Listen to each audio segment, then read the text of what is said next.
Hi Cougars, today we are at the Tucson Humane Society. This is a spot where you can come and adopt a pet and learn more about taking care of your pets. So I'm very excited for this episode. All right, Cougars, today we are here with Miss Inge. And Miss Inge is one of the directors here at the Tucson Humane Society. So Miss Inge, can you tell us a little bit about your job and what you do here? Sure, I'm the director of education and community outreach. And so what that means is that most of the time I'm out in schools with students and unfortunately right now, because we need to be safe, we can't do that. So we're missing all of our students and our engagement. And so this is an opportunity for us to still be able to participate and show you what we do here at the Humane Society. So we go out and teach about animals and how to care for animals and respect them.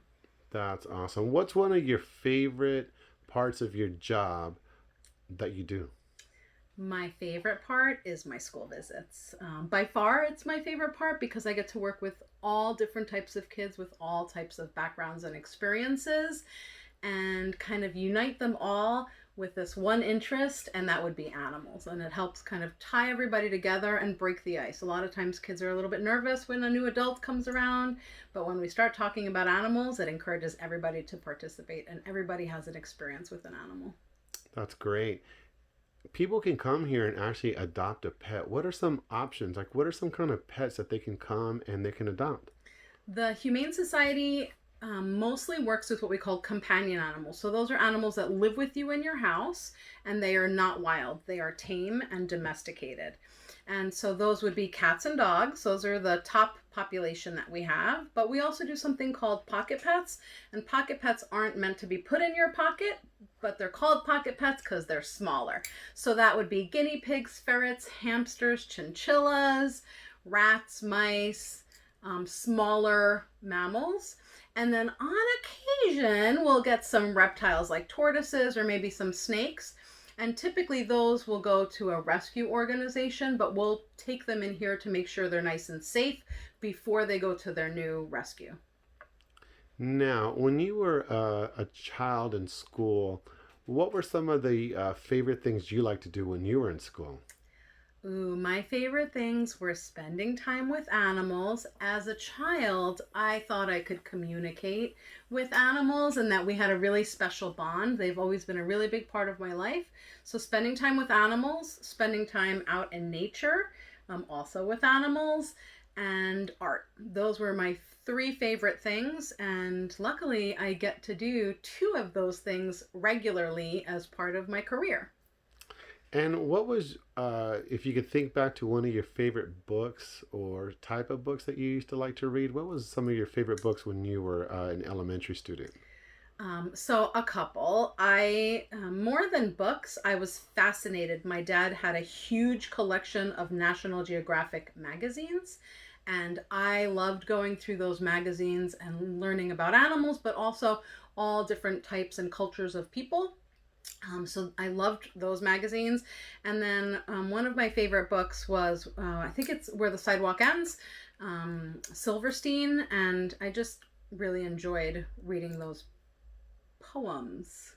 Okay, now let's just say Carillo Cougars someday they want to become people who work with animals. What kind of advice would you give them if they really love animals and someday they might want to be a vet or they just might want to work and help animals like you do or educate people about animals? What advice would you give them? So, two pieces of advice. Don't limit yourself to just wanting to be a veterinarian, right? When I work with children, they always say, I want to be a vet, but really the sky is the limit when working with animals. And many of the people that work here at the Humane Society don't work directly with animals, meaning that they don't like handle them day to day, but they work to benefit the animal. So we have artists that work in our graphic or marketing or graphic artists department, and they make all of the different flyers and the websites for the Humane Society. We have photographers that work here taking photographs of the adoptable animals or documenting the life and the time of the animal while they're here with us. So not limiting yourself to the medical field of animals, I would say, and also get as much experience as you can before potentially going to college or trade school or into your career. You are a far greater asset when you have um, prior experience. So if you can start volunteering when you're 15 or 16 at a humane society or at your local vet's office, at a horse stable, or somewhere that works with animals, you are much more qualified than somebody who's never had that experience.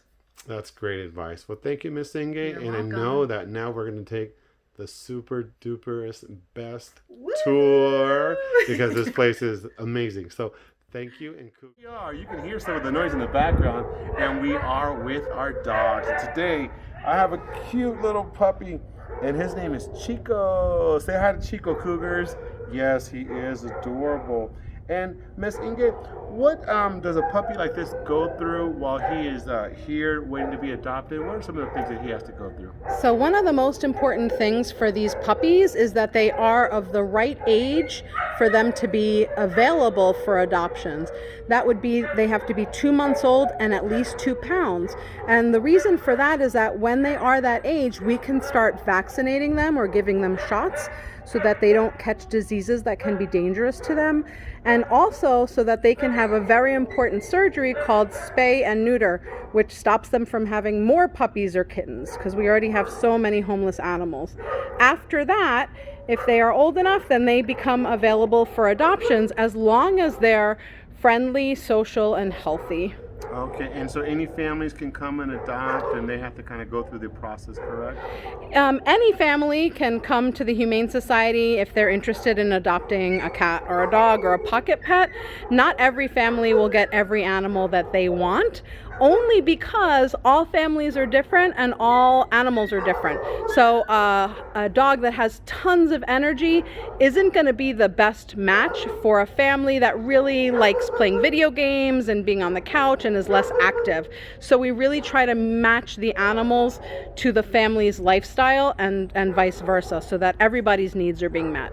Okay, thank you, Miss Inge. Appreciate it. And say goodbye to Chico. We are here with the cats at the Tucson Humane Society, and this is Rufus. This is Rufus, and we have Sally walking right near me right too. over And as you here. can see, these are friendly cats, And that and they are looking for a home. Piaf. Yes, and so we have 3 cats in here, Cougars. So, Miss Inge, what's some good advice that you would give Cougars, Carillo Cougars, about raising a pet and what it's like to have to adopt a pet and things that they kind of need to do? So raising a pet is a lifetime commitment.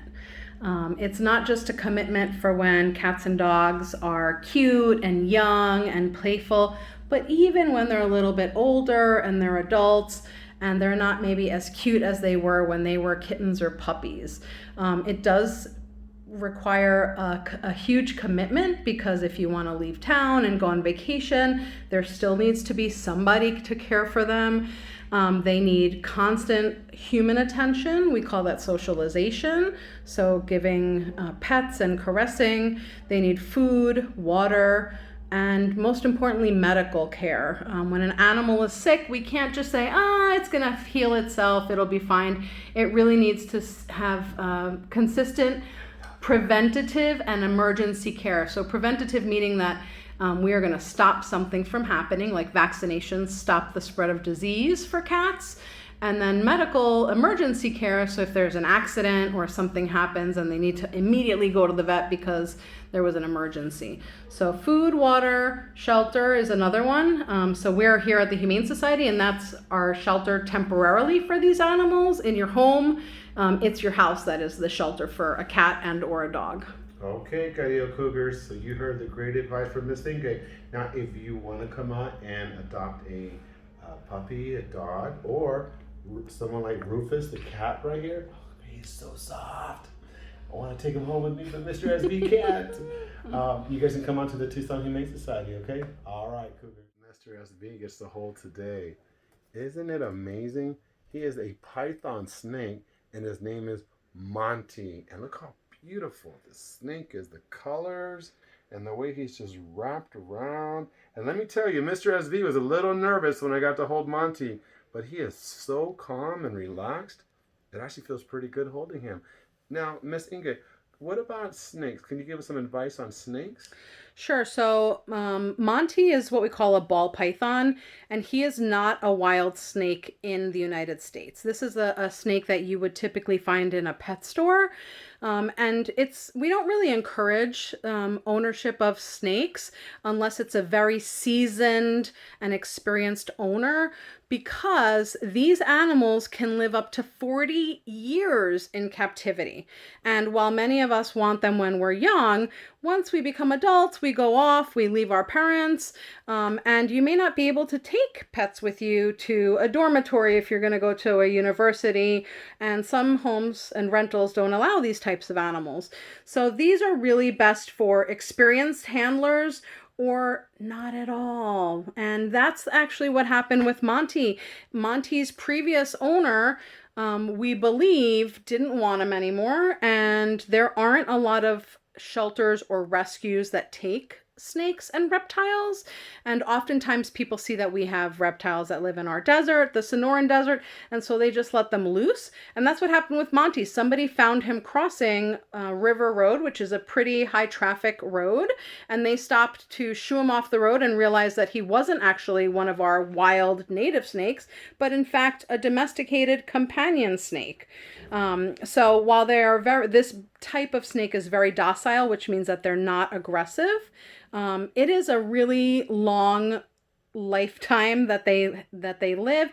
They're not super warm and cuddly, and they don't really want us hanging out with them the way that guinea pigs and cats and dogs and some of our other mammals look for our attention. Thank you, Miss Inge. Now, so remember, if you do see a snake anywhere, please go tell an adult, okay, so they can take care of it. Don't try to pick it up, because in our deserts we have rattlesnakes, and rattlesnake bites can be deadly because they are venomous. So don't take a chance not knowing. Let an adult know, and they can handle the situation. All right, Cougar, say bye to Monty. Monty, you get to go back to your home, you beautiful. Stop. And we'd like to thank Miss Inge today for giving us a tour of the Tucson Humane Society. And as you can see, she has got some amazing, very cool pets. Yes, they are mice. Miss Inge, would you like to say something to our Cougars? I would. Don't forget to keep being A+ Cougars and always practice kindness. All right, we'll see you next time, Cougars.